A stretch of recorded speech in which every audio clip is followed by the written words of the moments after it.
Saudara,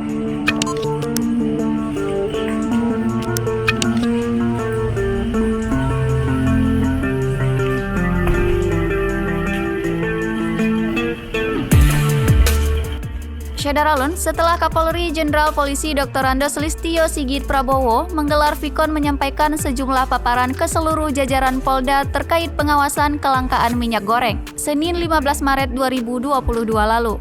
Polda Aceh langsung menindaklanjutinya dengan mengawasi peredaran dan stok minyak goreng di pasar.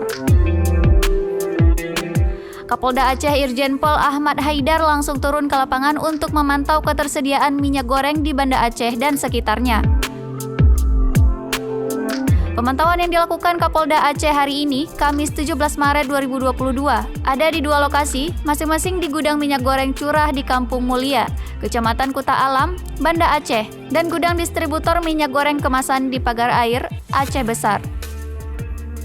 Minyak goreng curah tersebut dijual dengan harga Rp14.000 per liter. Untuk itu, ia menghimbau masyarakat sebagai pembeli tidak panik, di mana sehari-hari hanya membeli 1 liter per hari. Jangan tiba-tiba langsung membeli 1 kotak. Polda Aceh siap melakukan pengawasan untuk ketersediaan minyak goreng, baik di tingkat distributor maupun penjual lainnya.